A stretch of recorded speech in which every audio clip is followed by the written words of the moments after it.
여러분, 현재 세계 인구가 74억을 넘었습니다.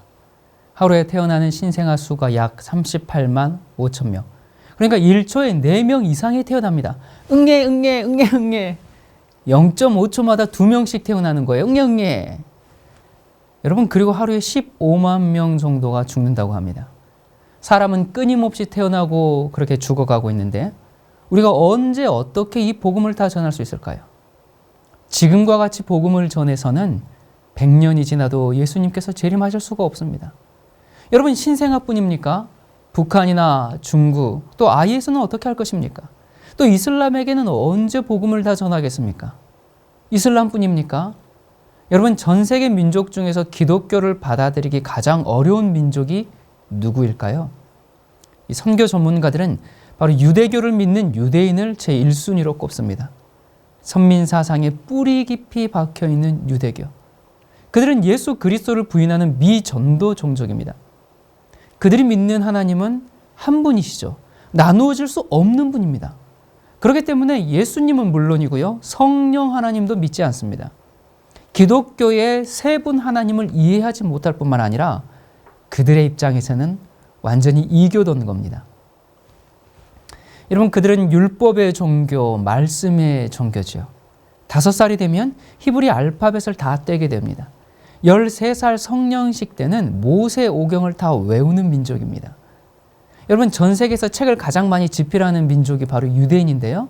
9명 중에 1명은 책을 쓴다고 합니다. 쓰기만 하는가? 여러분, 우리는 어딜 가든지 다 이 스마트폰을 가지고 다니면서 틈만 나면 열어보지 않습니까? 하지만 유대인들은 길을 갈 때든지 또 식당에서 식사를 기다릴 때든지 항상 책을 읽습니다. 성경책과 또 전승들, 기도문 그런 것들이죠.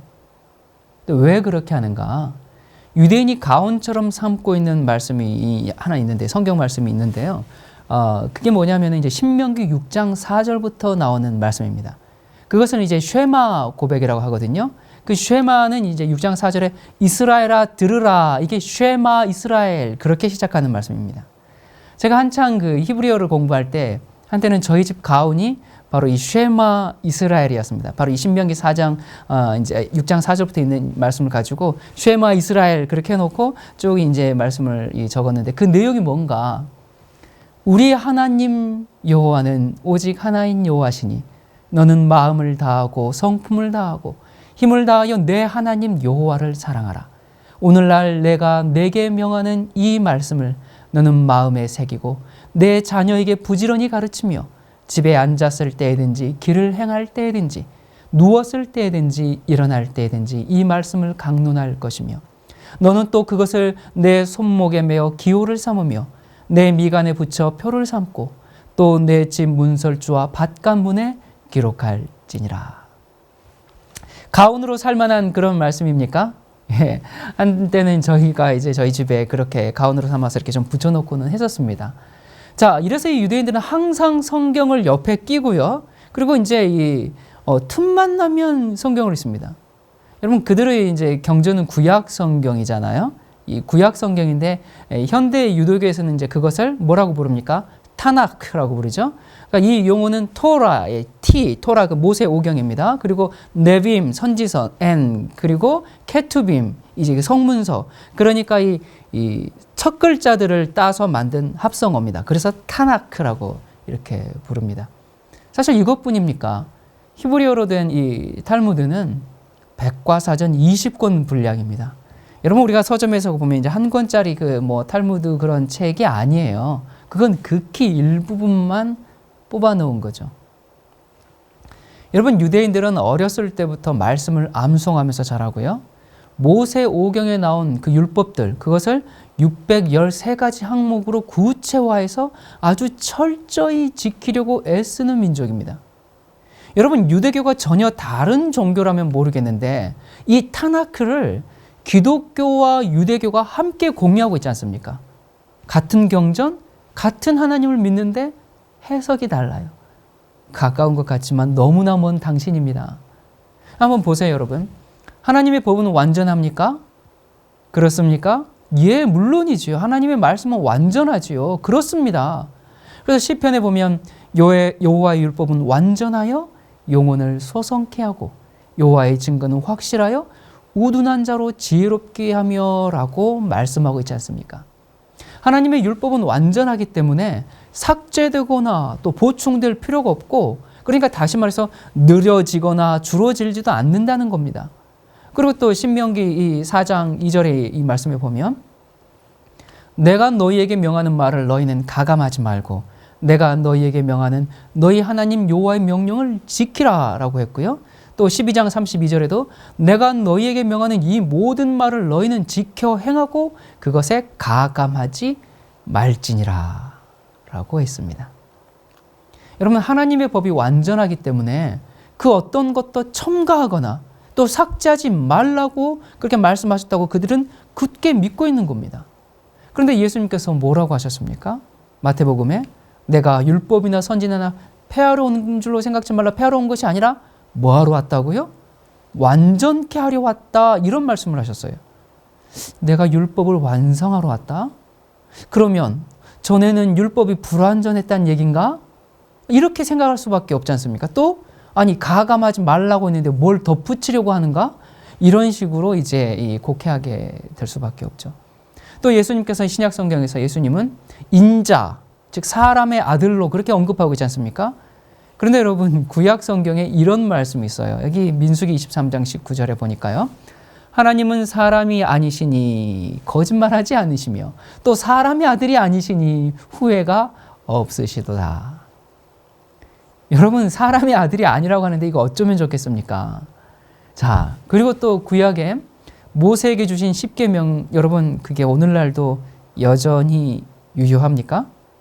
그 십계명이 여전히 유효합니까? 한번 대답해 보십시오. 유효하죠. 오늘날에도 여전히 도덕적인 판단 기준으로 우리에게 제시되고 있는가? 그렇습니다. 세상을 심판하는 법의 기준으로서도 유효한가? 그렇죠. 그렇습니다. 여러분, 예수님께서 뭐라고 하셨습니까? 내가 진실로 너희에게 이르노니 천지가 없어지기 전에는 율법의 1.1획이라도 없어지지 않고 다 이룬다라고 말씀하셨지 않습니까? 자, 그런데 10계명 중에 첫째 계명이 뭡니까?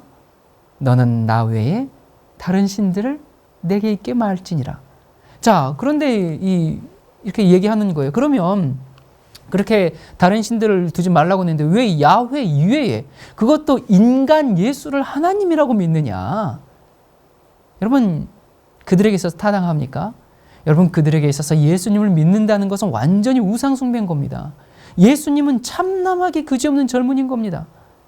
또 예수님께서도 천지가 없어지기 전에는 모든 율법이 다 있을 거라고 했는데 가만 보니까 어떤 것은 폐했다 그러고, 그러면 너희 스스로 자가당착이고 언어도단에 빠진 거 아니냐, 그렇게 공격합니다.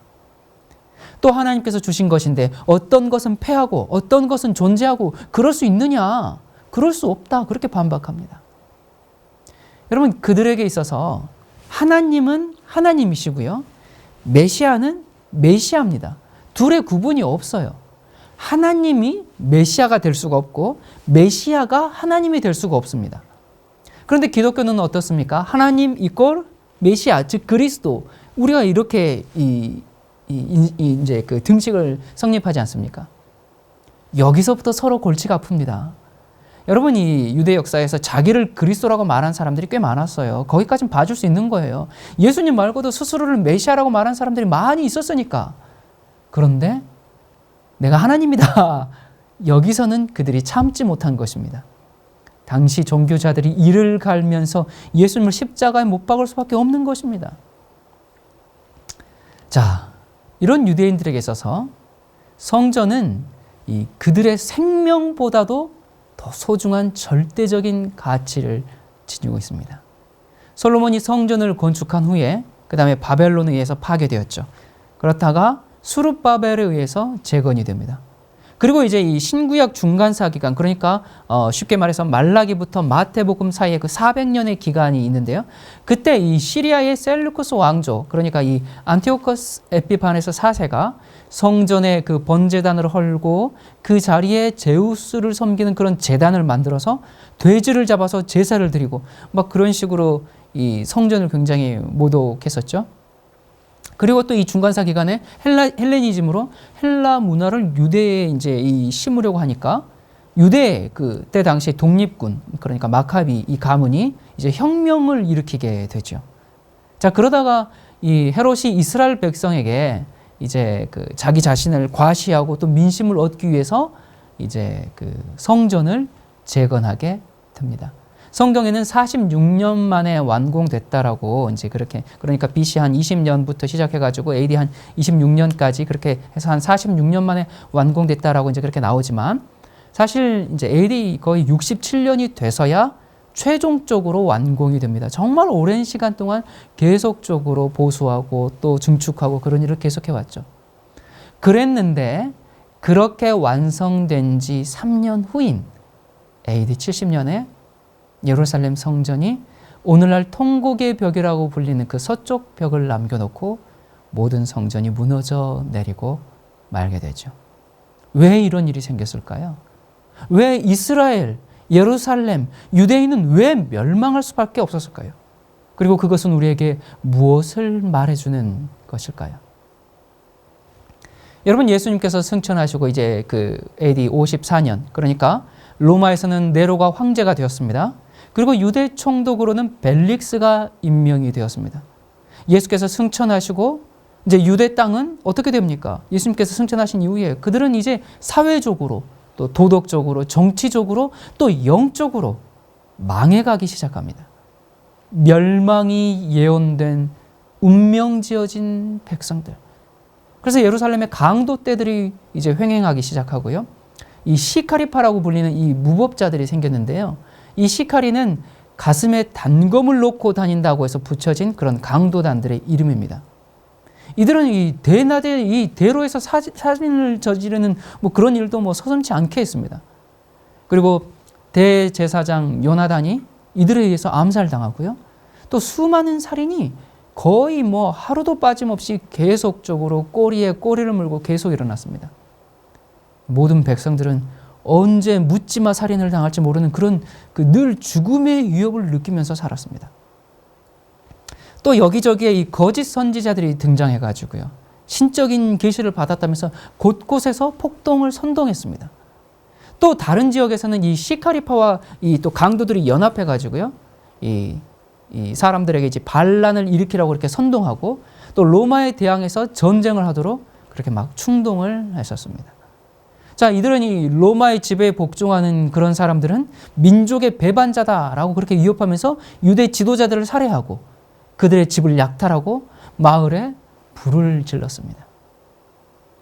그리고 이제 이 벨릭스의 뒤를 이어서 이 베스도가 이제 총독이 되어서요. 수많은 강도 떼들을 다 체포하게 됩니다. 그래서 이제 그들을 다 사형에 채웠는데요. 이 베스도 뒤를 이은 이 알비누스 이제 총독이 왔는데 이 알비누스는 바로 그 자신이 강도였습니다. 그러니까 이 공권력으로 사유 재산들을 약탈했을 뿐만 아니라 백성들에게 무거운 세금을 부과하고 그리고 이제 이 선임 총독들이 강도죄로 잡아놓은 이 범죄자들을 다 감옥에서 풀어주는 대가로 그들의 친척들에게서 보석금을 뜯어냈습니다. 그래서 감옥에 남은 사람은 보석금을 지불하지 못한 그런 사람들만 감옥에 있는 거예요. 여러분, 총독이 이러다 보니까 강도들은 알비누스에게 뇌물을 주어서 조직폭력배로 성장하게 됩니다. 이 정치 깡패들이 되는 거죠. 허가받은 강도들이 되는 것입니다. 강도를 당한 사람들이 어디에 호소할 곳이 없어요. 예루살렘은 이렇게 강도의 소굴이 되어가면서 멸망은 무르익기 시작합니다. 그러다가 AD 64년 유다의 신임 총독 바로 이 게시우스 플로루스가 이제 부임하게 되는데요. 이 전임 총독 바로 알비누스는 이 플로루스에게 비하면 명함도 못 내밀 정도로 이 플로루스는 정말 악랄하고 포악한 그런 사람이었습니다. 그는 이 유다 총독이 되기 위해서 네로에게 가까이 접근해서 엄청난 뇌물을 주고 총독이 됐어요. 그러니까 이 플로루스의 부인이 네로의 부인과 짝짝꿍 해가지고 그렇게 해서 얻어낸 자리입니다. 그러니까 자금을 많이 썼잖아요. 그래서 그 자금을 다 회수해야 되니까 백성들에게 과중한 세금을 부담시킨 겁니다. 그래서 모든 주민들을 알거지로 만들었습니다. 또 이 강도들이 이제 뇌물을 바치기만 하면 이 강도들에게 전 국토에서 자유롭게 약탈할 수 있는 권리를 주는 겁니다. 이 조폭과 정치의 이 은밀한 뒷거래로 이 총독은 총독대로 부를 축적하고 조폭 이 강도떼들은 이제 뭐 나름대로 이 정말 이 이스라엘 땅을 피폐하게 만드는 그런 일이 벌어지게 되었죠. 이 총독 플로로스는 유대인들이 오히려 반란을 이제 일으키도록, 반란 전쟁을 일으키도록 계속 몰아가고 있었습니다. 왜 그랬는가? 왜냐하면 만약에 평화가 지속되면 유대인들이 자기를 황제에게 고발하게 될 것을 고발할 수가 있잖아요. 그러다 보니까 이제 오히려 계속 반란을 조장한 겁니다. 그러면 반란이 일어나면 뭐 자기의 악행에 대해서는 관심을 돌리게 할 수 있고 정말 이 반란 진압하고 이게 큰 일이니까 그렇게 생각했기 때문에 이 플로로스는 계속 유대인들을 계속 도발한 겁니다. 그러면서 어떻게든 그들의 고통을 계속적으로 가중시킨 거죠. 근데 이제 이 시민들은 계속 이 정말 분노가 있지만 또 뭐 감정을 자제하기도 하고 막 정말 이 민심은 흉흉하고 막 이런 상태에서 이 플로루스가 성전 창고에 사람들을 보내서 성전 자금을 약탈해 오기 시작합니다. 이 유대인들에게 있어서 성전은 자기 자신보다도 소중한 곳입니다. 가족은 물론이고 정말 자신의 생명보다도 소중하게 여기는 곳인데 이러한 이방인의 착취로 그들의 인내심이 점점 한계에 다다르고 있었습니다. 그리고 이제 이 플로루스는 이 군인들에게 모든 집에 들어가서 다 약탈하고 주민들을 다 학살하도 괜찮다라고 이렇게 허락해 준 거예요. 그러다 보니까 어떤 경우에는 하루에 여자와 아이들뿐만 아니라 정말 아기들까지도 자비를 얻지 못하고 죽어서 어떤 경우에는 약 3,600여 명이 칼에 죽기도 하고 십자가에 못 박히기도 하고 그런 일들이 계속 벌어지게 되는 겁니다. 이 플로루스의 계획대로 민중들은 분노하고 있었습니다. 그런데 반면에 이 온건파인 유대의 지도자들은 임박한 재난을 예상한 겁니다. 이 로마와의 전쟁 해봐야 우리 모두 파멸이고 더 큰 상처와 아픔이 생길 것이고 결국은 이 나라를 로마에 다 넘겨주게 되는 것이기 때문에 전쟁은 하지 말라고 계속 자제를 호소했습니다.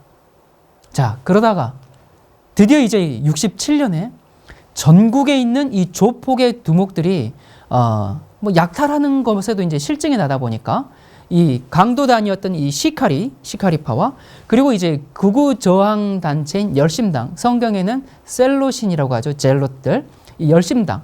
그리고 이제 이들이 이제 연합을 해가지고요. 예루살렘을 습격해서 내란을 일으킵니다.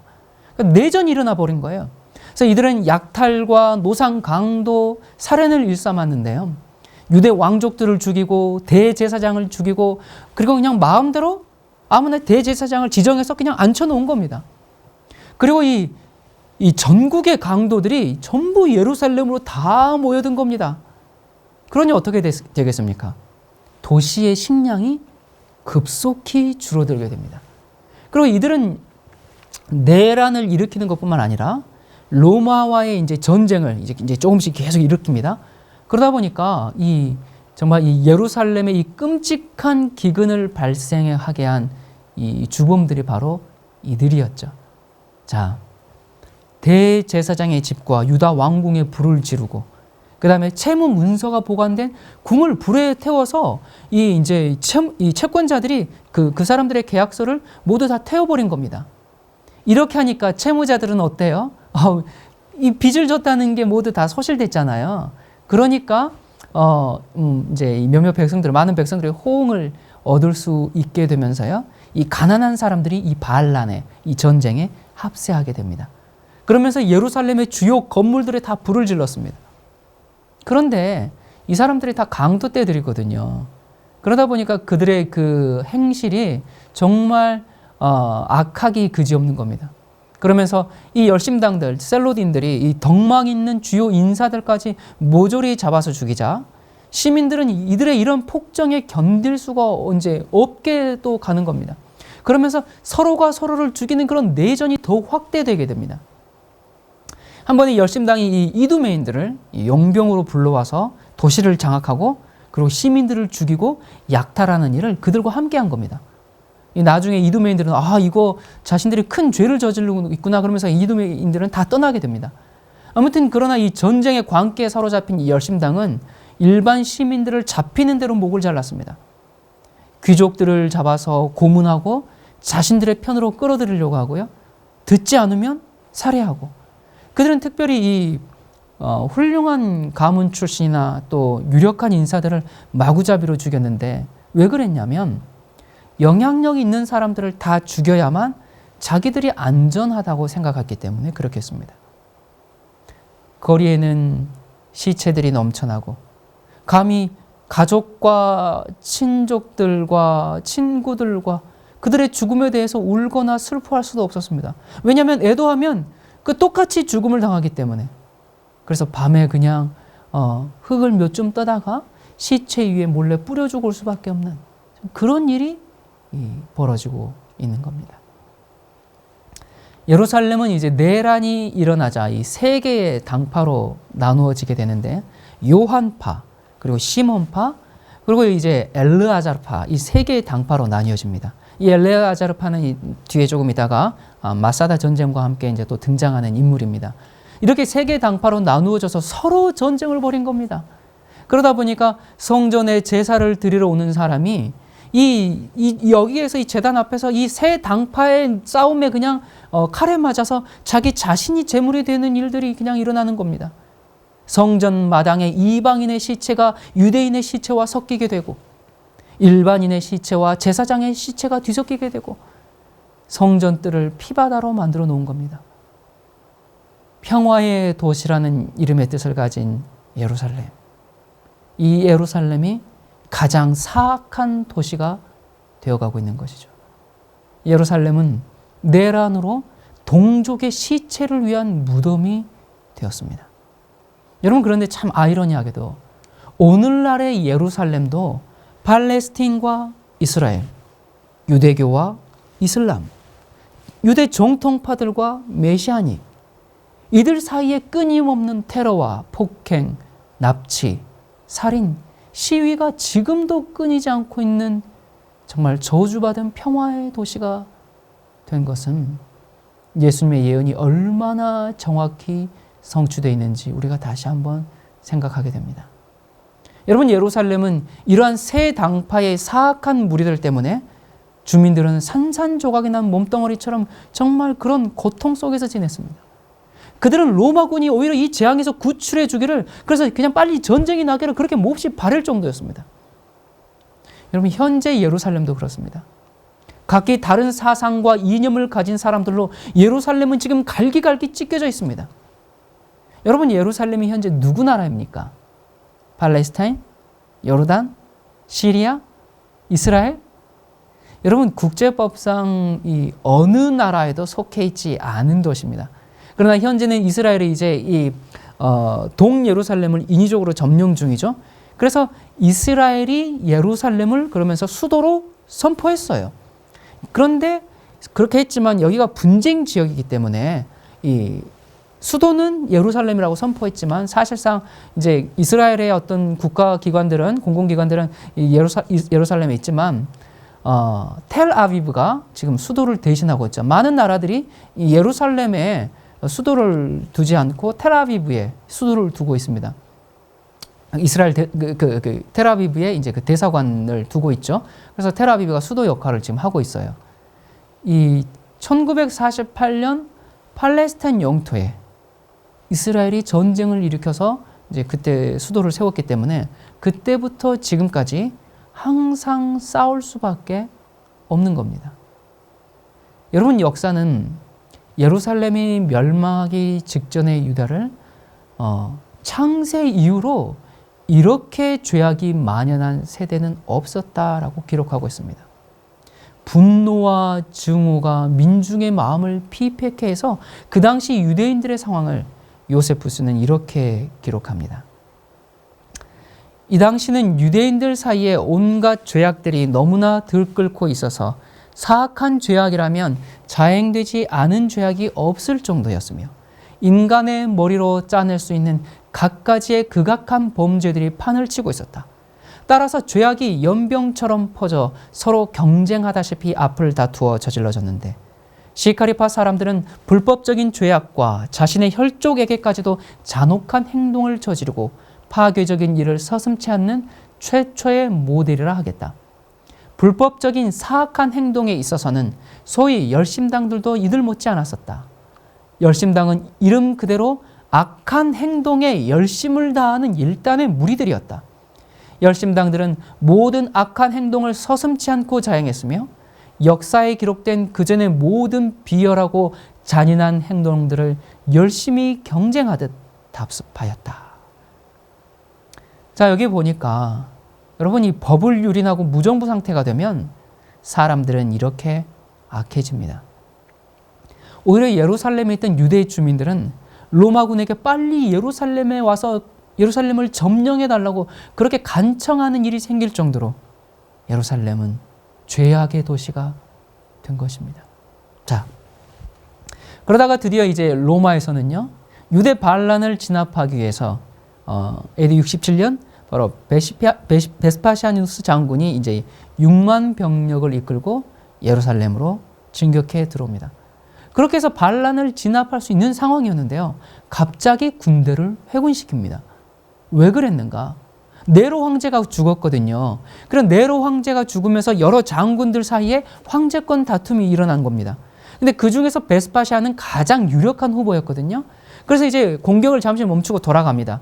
그래서 일단은 다른 그 장군들이 황제가 돼요. 그러나 뭐 몇 개월, 뭐 몇 년 이렇게 하지 못하고 다 또 암살당하고 처단나가고, 그리고 나서 드디어 2, 3년이 지난 후에 베스파시아누스 이 장군이 황제로 이제 등극을 하게 되고요. 그러니까 그렇게 등극한 이후에 AD 70년 봄에 그의 아들 티투스가 이끄는 이 이제 4개 군단이 예루살렘에 와서 성을 포위하게 됩니다.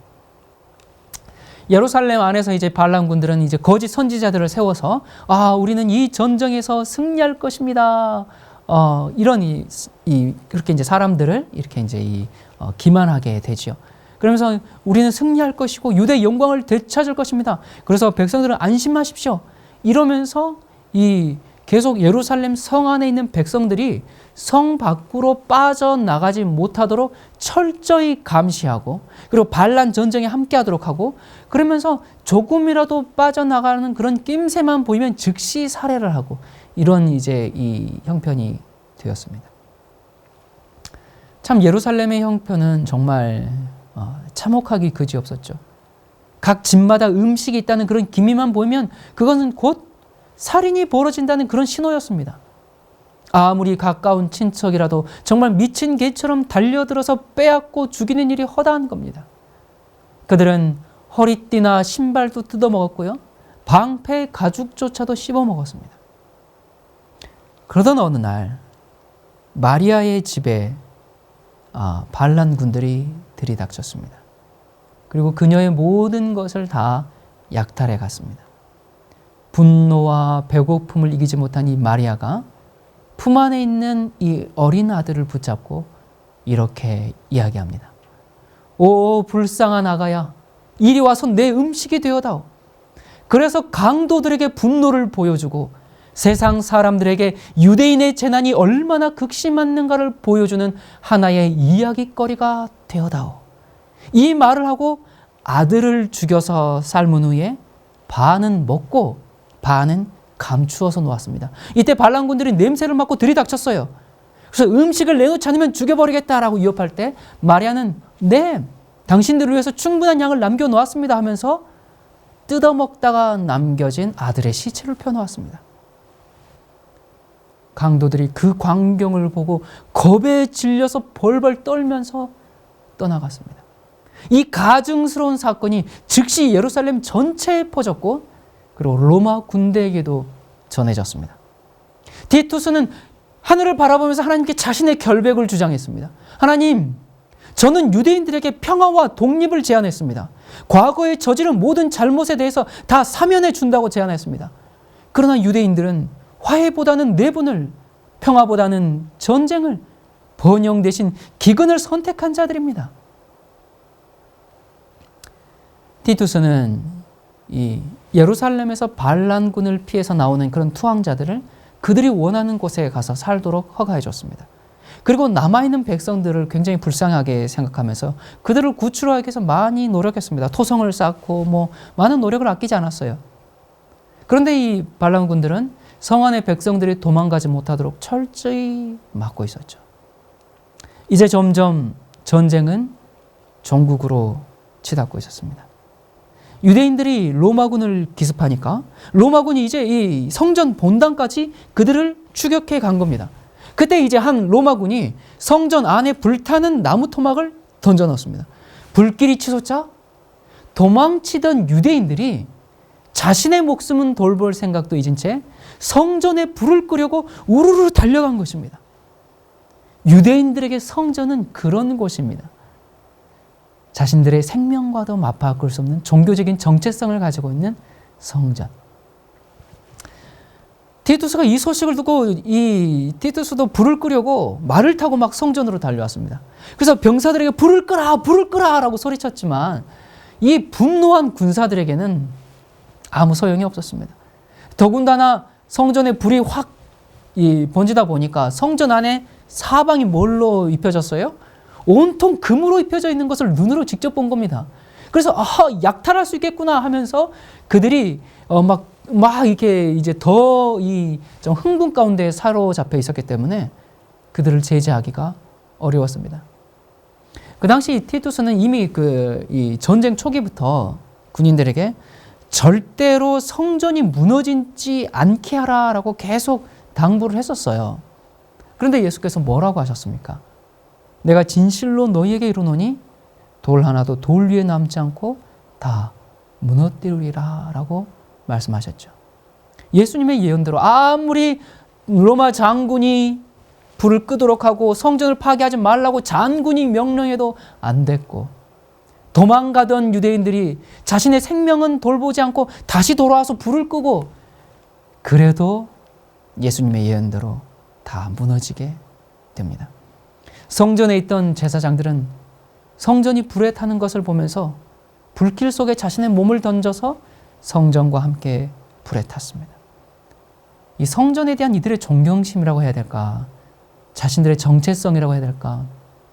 아무튼 성전이 불에 타는 그 모습을 보던 그 유대인들은 완전한 절망 속에서 정말 기근으로 몇 날 며칠을 굶어서 말할 기운도 없는 이들이 정말 애끓는 신음소리로 하나님이 예루살렘을 버리셨구나, 그렇게 신음소리를 질렀습니다.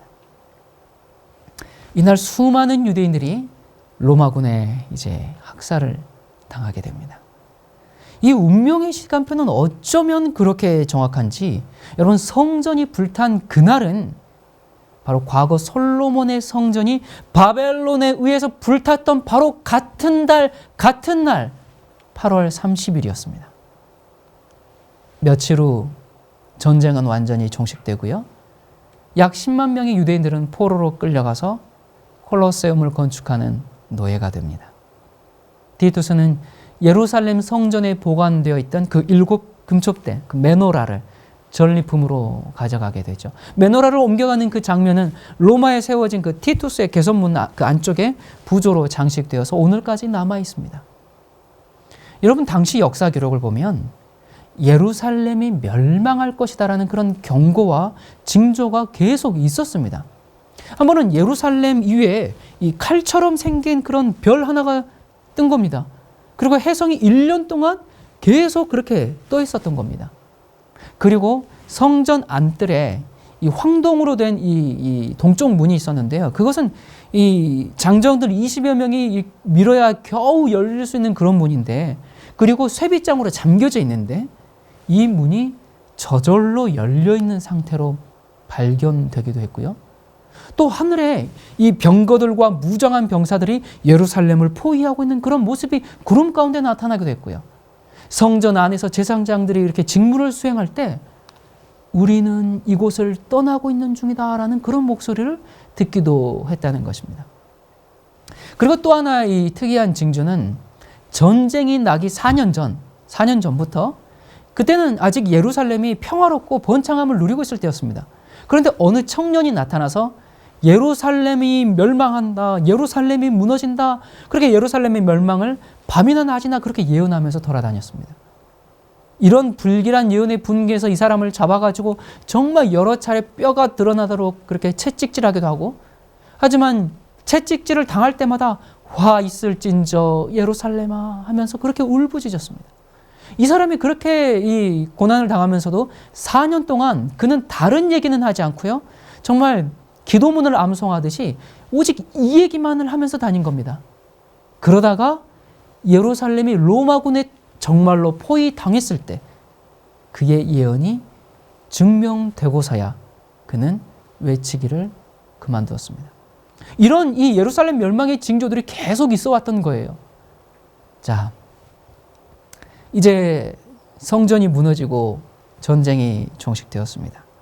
하지만 이 극단적인 저항단체인 이 시카리파의 지도자인 엘라자르, 아까 세계 당파에서 잠깐 나왔죠. 이 엘라자르 벤 야이르가 약 1,000명의 저항군들과 그들의 가족들을 데리고 이스라엘에서 가장 완벽한 요새로 불리는 마사다 요새로 들어가서 최후의 항전을 하게 됩니다. 여러분, 이 마사다는 기원전 168년, 그러니까 안티오쿠스 4세, 이 4세가 이제 예루살렘 성전을 모독했죠. 그리고 율법책을 불사르고 성전 기물들을 약탈해가는 일이 그렇게 생기고, 그러다 보니까 종교를 위한 자유와 성전을 회복하기 위한 목적으로 이 마카비 가문이 이제 이 마카비 전쟁을 일으키면서 요새를 건축하고 거기를 마사다라 부른 것입니다. 거기는 이제 이 사방이 깎아지른 절벽인데요, 꼭대기는 평평한 지역이어서 정말 천혜의 요새였습니다. 그런데 이곳을 헤롯 왕이 심혈을 기울여서 난공불락의 요새로 건축한 겁니다. 요새 정상에 성벽을 삥 둘러싸았고요, 망대를 37개를 세웠습니다. 그리고 정상에는 토양이 비옥했기 때문에 경작지로 만들었어요. 그리고 이제 서쪽 경사지에는 왕궁을 이제 건축했고요, 또 저수지를 만들어서 풍부한 물을 공급하게 했습니다. 그래서 이 마사다 요새는 이 지형상의 특성에다가 인간이 심혈을 기울여서 요새화한 아주 막강한 요새가 되는 것입니다. 헤롯은 이곳에 많은 생필품들과 또 몇 년 동안 버텨낼 수 있는 그런 식량을 이 곡식 창고에 가득 보관해 놓았고요, 또한 10,000명이 사용하기에 충분한 이 각종 무기들이 다 준비되어 있었습니다. 헤롯이 왜 이렇게 요새를 만들어 놓았을까? 그것은 이집트 여왕 클레오파트라 때문입니다. 이 클레오파트라의 애인이 누구였습니까? 안토니우스. 자, 이 클레오파트라는 그녀의 애인인 안토니우스에게 헤롯을 죽이고 유대의 왕권을 자기에게 넘겨달라고 계속 들볶았어요. 그런데 이 안토니우스가 예상외로 항상 이 클레오파트라의 얘기를 다 들어주고 많은 영토를 클레오파트라에게 이제 지배하도록 이렇게 주고 했는데, 이상하게 이 유대 땅만큼은 클레오파트라의 마음을 기쁘게 해주지 않았습니다. 이 클레오파트라에 대한 이 애정으로 사랑의 노예가 되어버린 이 안토니우스도 이번만큼은 그녀의 부탁을 들어주지 않았던 것이죠. 아무튼 이제 헤롯은 이 클레오파트라가 언제 자기를 죽일지 모른다라는 그런 두려움 때문에 바로 이 마사다를 요새화 만들어 놓은 것입니다. 결국은 이 마사다 요새를 유대 전쟁에서 최후의 보루로 만들어 놓게 된 것이죠. 자, 이제 이 로마는 이 전쟁을 끝내기 위해서 유대 총독 이 플라비우스 실바 장군이 이끄는 제10군단 약 1만 명의 군사들이 마사다를 함락하기 위해서 진격해 들어옵니다. 이 마사다가 있는데, 마사다의 이제 가장 낮은 쪽에서부터 계속 흙길을 쌓아 올린 겁니다.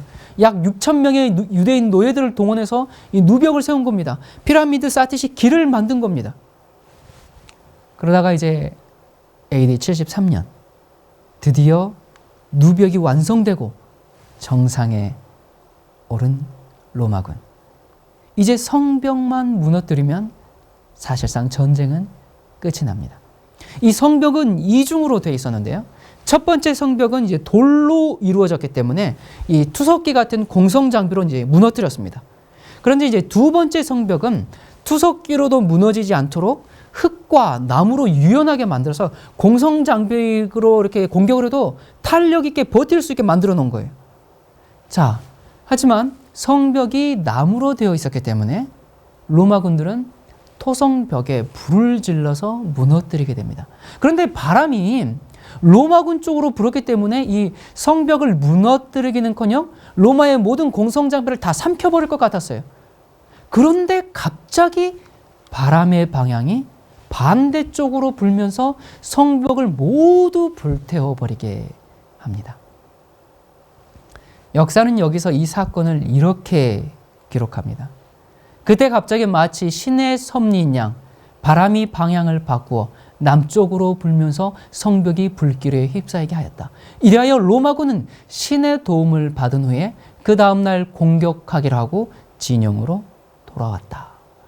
그러니까 마치 적벽대전에서 제갈량이 이 동남풍을 불게 해서 바람의 방향이 갑자기 바뀌어가지고 조조의 함선을 모두 불태워버린 것처럼 로마군의 이 마지막 성병을 이렇게 허물게 되는 겁니다. 자, 이제 다 성벽까지 이제 불태우고 이제 그냥 들어가면 돼요. 그런데 이제 로마군이 내일 오자 하고 이제 다 철수를 했습니다. 그날 밤 엘라자르는 더 이상 버틸 수 없음을 알고 이제 저항군들을 다 모아서 이렇게 연설을 하게 됩니다. 우리는 제일 처음으로 로마의 반역을 일으킨 자들이고 결국 제일 나중까지 로마군과 싸우게 된 자들이요. 이제 우리는 새벽이 되면 체포될 운명에 놓여 있어. 하지만 아직도 우리에게는 사랑하는 가족들과 함께 영광스러운 죽음을 선택할 시간이 있어. 우리는 하나님의 목적이 무엇이었는지를 외면했어. 유대 민족은 멸망할 운명에 처해졌다는 것을 일찍이 깨달았어야 했었단 말이요. 그것이 아니라면 결코 하나님께서 이러한 유대의 완전한 파멸을 그냥 보고만 계시지는 않았을 것이며 거룩한 하나님의 도성이 적군에 의해 불에 타 완전히 파멸되도록 내버려 두시지는 않았을 것이기 때문이에요. 하나님께서는 우리가 기대했던 것과는 달리 이 같은 처참한 절대절명의 위기 속에 우리를 몰아넣으셨어. 마사다 요새와 같은 이 난공불락의 요새조차도 우리를 구원해 줄 수가 없었으며 식량이 충분히 비축되어 있고 무기들과 그 밖에 다른 각종 필수품들이 넘치도록 많이 쌓여 있음에도 불구하고 하나님께서는 의도적으로 우리의 모든 구원의 희망을 앗아가 버리셨어. 무엇보다 불길이 우리가 세운 성벽 쪽으로 바꾸어진 것은 저절로 된 일이 아니요. 이 모든 일은 우리가 동족들에게 저지른 수많은 죄악에 대한 하나님의 분노를 나타내신 것이요. 이러한 죄악들에 대한 처벌을 적군인 로마군이 심판하게 하지 말고 우리 스스로 심판하도록 합시다. 우리의 부녀자들이 더럽혀지지 않고 우리의 자녀들이 노예가 되지 않게 합시다. 부녀자들과 자식들을 죽인 후에 우리도 서로 영광스럽게 죽도록 하여 우리의 자유를 간직하도록 합시다. 우리의 식량은 그대로 놔둡시다. 왜냐하면 로마군들은 우리가 죽은 것을 보고 식량이 부족해서가 아니라 노예가 되느니 차라리 죽음을 택하겠다는 우리의 결심을 지키기 위해 자결했다는 것을 알게 될 것이기 때문이요. 자, 이제 예루살렘을 한번 생각해 보시오. 예루살렘은 전 유대인들의 어머니와도 같은 그런 도시로 단단한 성벽으로 에워싸여 있으며 많은 요새와 거대한 망대들로 철통같이 보호되어져 있는 데다 각종 많은 전쟁 장비를 갖추고 수많은 수비병들을 자랑하던 대도시였어. 그런데 지금 예루살렘이 어디 있단 말이요? 하나님이 친히 만드셨다고 믿었던 그 예루살렘이 지금 어찌 되었어? 그 기초까지 완전히 황폐화되어 버리지 않았어. 이런 불행이 일어난 것은 로마군의 군사력 때문이 아니라 더 강력한 어떤 원인이 있어 로마군을 승리자로 만들었기 때문이요. 우리의 목숨을 살려주겠다고 제안해 왔을 때도 우리는 그 제안을 거절하고 로마군을 괴롭혀왔어. 그런 이상 로마군이 우리를 생포한다면 그들의 분노가 얼마나 무서울 것이라는 것을 누가 예견할 수 있단 말이요. 자, 아직 우리 손이 묶여있지도 않고 칼까지 잡고 있을 때 적에게 노예가 되느니 함께 죽읍시다. 자유인으로 아이들과 아내와 같이 목숨을 끊도록 합시다. 연설이 끝나자 그들은 어떤 광기에 사로잡혀 가족들에게 달려갔습니다. 아내와 자식들과 포옹하고 눈물을 흘리면서 다른 한 손으로는 그들의 목적을 실행에 옮겼습니다. 전쟁의 광기는 사람들을 이성에 묶어두지 못하고 이상한 기운 속에서 가장 잔인한 일들을 실행에 옮기게 만들었습니다. 저항군들은 먼저 가족들을 다 죽이고요. 다시 모여서 최후의 10인을 제비 뽑아서 이제 그 10명이 아직 죽지 않은 동포를 가서 죽이고 그 최후의 10명 중에서 또다시 1명을 뽑아 9명을 죽인 후에 자신도 자결하게 됩니다. 바로 다음 날 아침 로마 군대가 올라왔을 때 모두가 죽은 모습을 보게 됐습니다. 이 현장에서 살아남은 사람은 5명의 아이들과 함께 지하 동굴에 숨어있던 2명의 여인뿐이었습니다. 이들이 당시의 상황을 증언함으로써 이 마사다 항전의 이야기가 오늘까지 전해질 수 있었지요. 자, 이렇게 해서 제1차 유대 전쟁은요, 66년부터 73년까지 이때의 기간을 거쳐서 이렇게 비극적으로 막을 내림으로써 이스라엘의 역사는 종말을 구하게 되었습니다. 이 예루살렘의 멸망은 유대교의 종언을 알리는 사건이 된 것입니다. 하나님의 역사가 유대인에게서 그리스도인에게로 넘겨진 것입니다. 그리스도인 중에는 물론 유대인이 포함되죠. 예루살렘 멸망은 기독교, 그리스도교의 도래를 알려주는 하나의 사건이 된 겁니다. 자, 하지만 이 1차 유대 전쟁으로 인해서요, 로마는 유대인들과 그리스도인들을 더욱 철저하게 경계했습니다. 어차피 그리스도인들 중에 유대인들도 있고 또 그리스도인이 아닌 유대인들도 또 있고 이러다 보니까 이 대부분의 사람들은 유대인과 그리스도인을 구분할 수가 없었어요. 자세히 보면 차이가 있는데 쉽게 확인할 수가 없었습니다. 보니까 뭐 다 유일신을 섬기는 것 같고요. 다 야훼를 부리고요. 또 안식일을 지키고 그러다 보니까 유대인과 그리스도인 모두가 다 박해의 대상이 된 겁니다. 여러분, 우리가 이 요세푸스의 기록에 관심을 갖는 이유는요, 요세푸스는 예수님 당시에 살았던 인물이거든요. 어머니는 왕족이었고요. 아버지는 그 24반차 이 제사장 중에서 바로 으뜸 가는 가문의 정통 유대인이었습니다. 그리고 요세푸스는 이 로마의 이 베스파시안 장군에 대항해서 갈릴리 전투를 이끌었던 유대 장군의 경력까지 가지고 있습니다. 그리고 예수님의 실존을 역사로 증명해 주고 있기 때문에 우리는 요세푸스의 기록에 대해서 많은 관심을 갖게 되는데요. 많은 비평가들이 고등 비평가들 또 자유주의 신학자들 이 사람들이 예수 그리스도는 만들어진 신화에 불과하다 뭐 그렇게 이야기하거나 또 예수님을 단순히 그냥 도덕적인 모범을 보이신 그냥 선생이다 이렇게 취급하면서 예수님의 신성이나 기적들을 믿지 않으려고 합니다. 그런데 요세푸스는 이러한 논리들을 잠재우는 역할을 할 뿐만 아니라 그의 글에서 예수님의 죽음, 부활, 이 모든 것을 다루고 있고요. 또한 예수님에 대해서 표현하기를 이렇게 얘기합니다.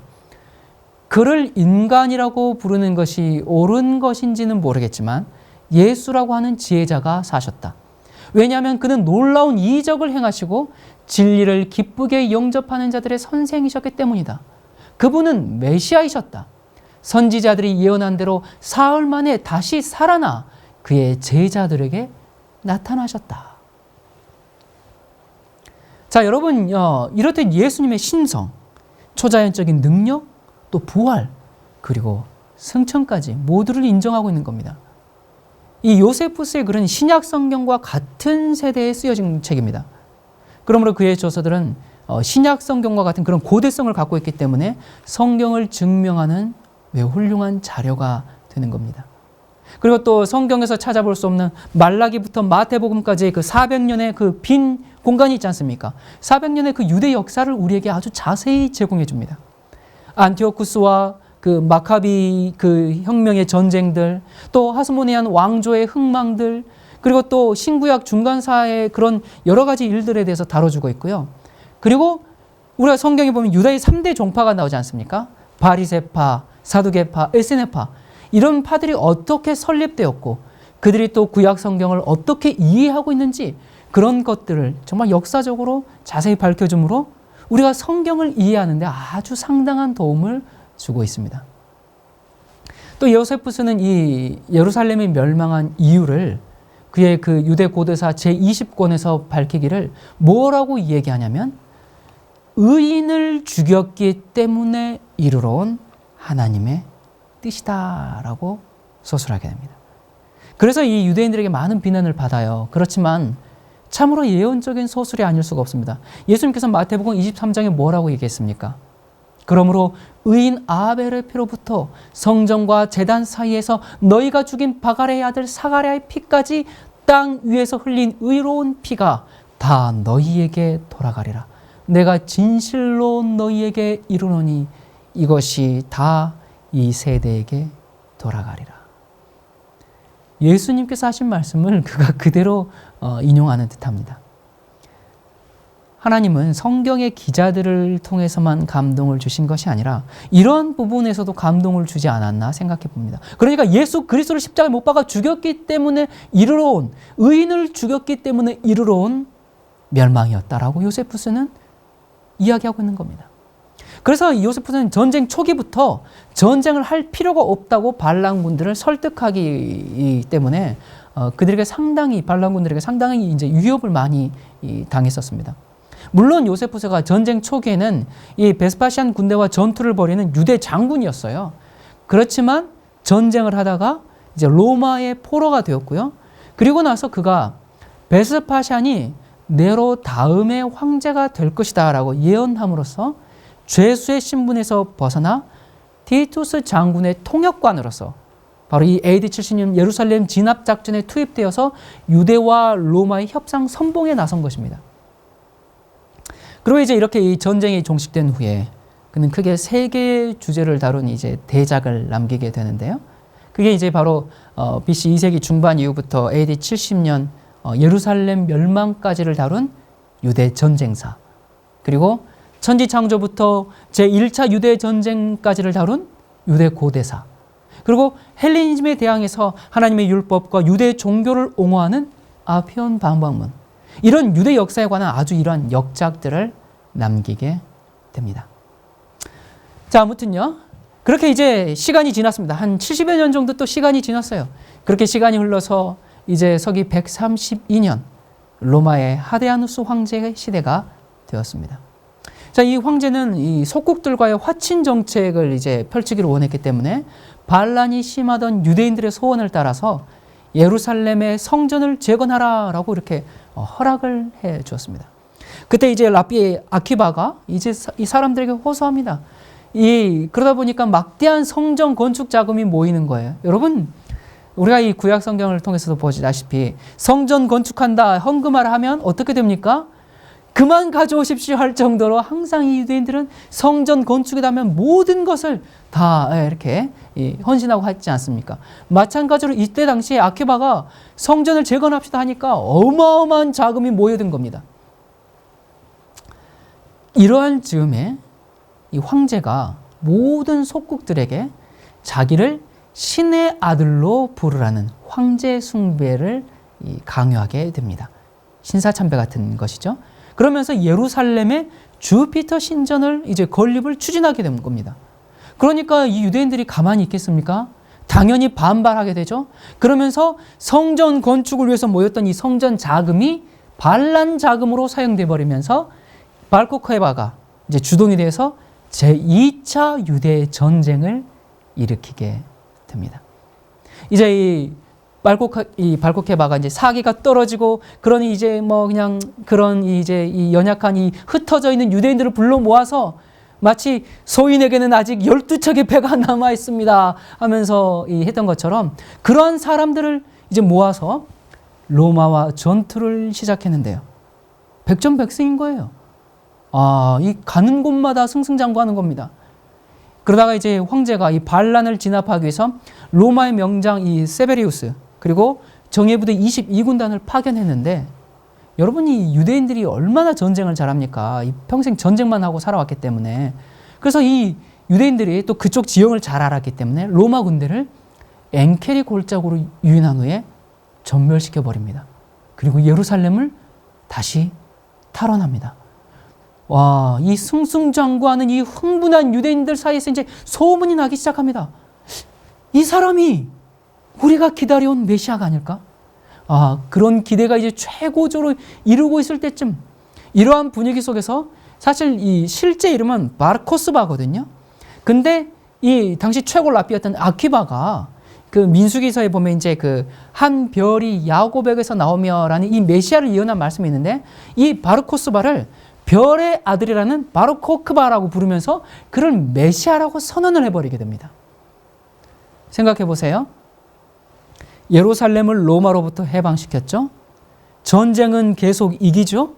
또 이스라엘 해방 1년을 삼고 기념 화폐도 발행하죠. 그러니까 메시아로 칭송받는 것은 어쩌면 당연했습니다. 자, 이런 상황에서 어떤 사람들에게는 그게 당연한 일이 아니었는데요. 바로 독립군 중에는 예수님을 메시아로 믿는 나사렛파가 있었습니다. 그러니까 여러분이 오늘날 예수님을 믿는 유대인들을 뭐라고 부릅니까? 예수님을 믿는 유대인들을 메시아닉 주라고 부르죠. 그렇게 부르는 것처럼 당시에 예수님을 믿는 유대인들은 뭐라고 불렀는가? 나사렛파라, 그렇게 불렀습니다. 자, 이들도 독립운동에 함께 했었어요. 함께 했는데, 그런데 바르코크바를 메시아로 섬겨야 되는 상황이 된 겁니다. 그러니까 이 나사렛파가 굉장한 갈등에 처하게 돼요. 그래서 결국 나사렛파는 군대에서 이탈하게 됩니다. 자, 근데 때마침 지금 로마는 완전히 체면을 구겼거든요.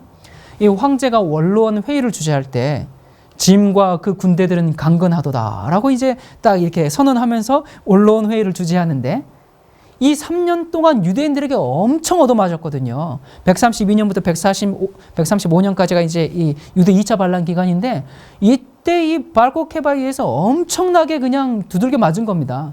그래서 이런 말을 못할 정도로 그런 형편이 돼버린 거예요.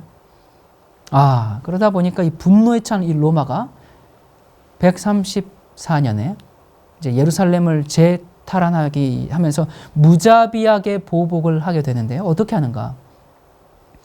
유대인 마을 985개를 초토화하게 됩니다.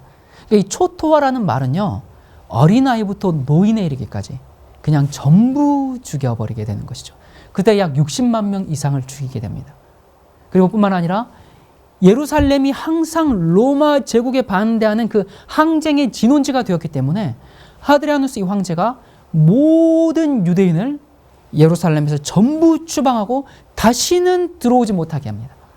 그리고 이 지역 이름을 유다에서 팔레스타인이라고 이름을 바꾸게 됩니다. 팔레스타인은 유대인이 가장 싫어하는 이름, 즉 블레셋에서 가져온 이름입니다. 이렇게 해서 이때부터 오늘날까지 팔레스타인이라고 불리고 있습니다. 자, 그러다가 이제 드디어 135년 바르코크바는 자살하고요. 아퀴바는 유대인들을 선동한 죄로 체포되어서 모진 고문 끝에 처형당함으로써 전쟁은 끝이 났습니다. 이로써 이 유대인 전체가 이제 디아스포라가 되었고요. 이후 시오니즘에 의해서 1948년 이스라엘이 독립할 때까지 거의 2000여 년 동안 돌아올 수 없게 되었습니다. 자, 여러분, 우리는 이러한 유대 고대사를 통해서 하나님의 말씀의 확실성과 그분의 계획과 섭리를 확인할 수가 있습니다.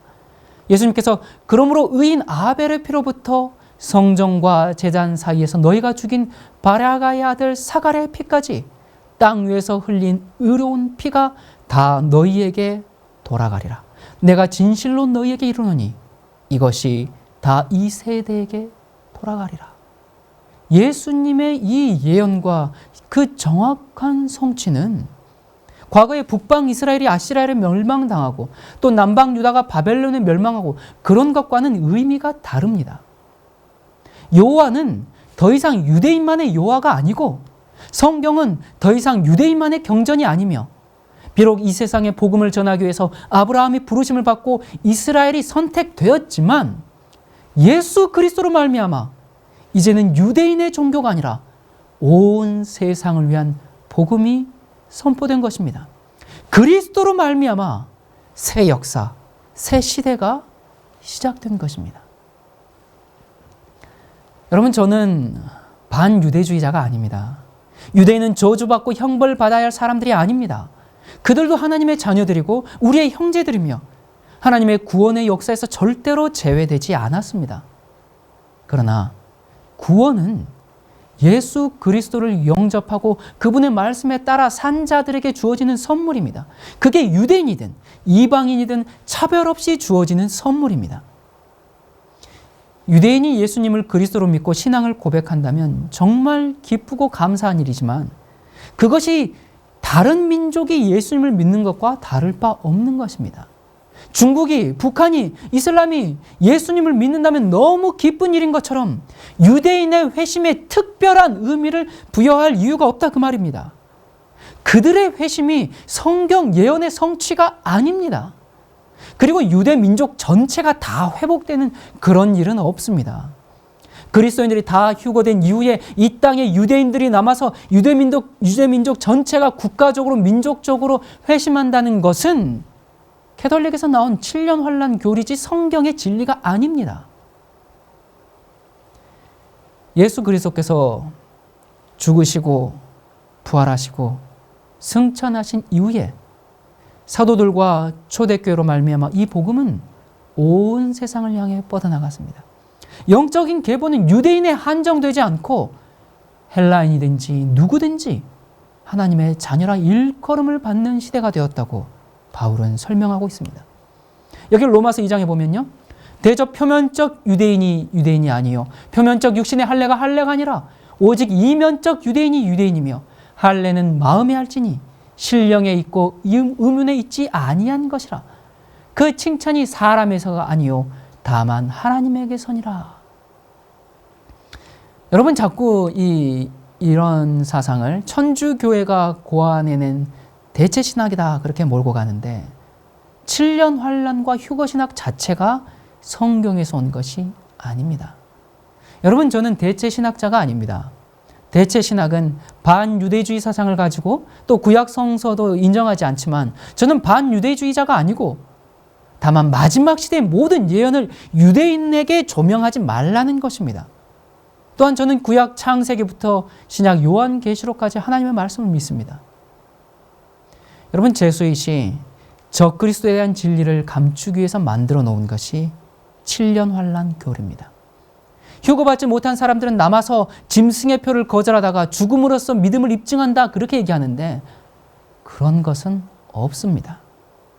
휴거는 한 번이고 그때는 예수께서 온 세상에 공개적으로 재림하시는 때입니다. 성도들이 비밀리에 휴거되고 7년 환란이 시작한다는 것은 제수이신 만들어낸 미래주의 신학입니다. 여러분, 왜 프로테스탄트가 이 신학에 놀아나야 하겠습니까? 전제가 잘못되었기 때문에 결과까지 잘못된 것입니다. 가설을, 소설을 성경으로 해석하려다 보니까 자꾸 모순에 빠지게 되는 겁니다. 정말 너무 답답합니다. 여러분, 제가 얼마 전에 6.1 전쟁과 이스라엘 회복에 관해 다루었습니다. 하지만 이 문제가 너무나 중요하기 때문에 앞으로 조금 더 걸쳐서 더 살펴보도록 하겠습니다. 성경의 예언들이 한치의 착오도 없이 놀랍게 성취되고 있는 것을 우리는 뉴스를 통해서 보고 있습니다. 그런데 마찬가지로 세상을 기만하는 세력들도 세상의 정치 상황들을 설명하면서 자기들의 예언이 이루어지고 있다고 생각합니다. 혼돈의 시대입니다. 미혹의 시대입니다. 주님, 우리에게 영을 분별할 수 있는 지혜를 주시고 이 위험한 마지막 때에 하나님의 진리를 올바로 볼 수 있도록 도와주시옵소서.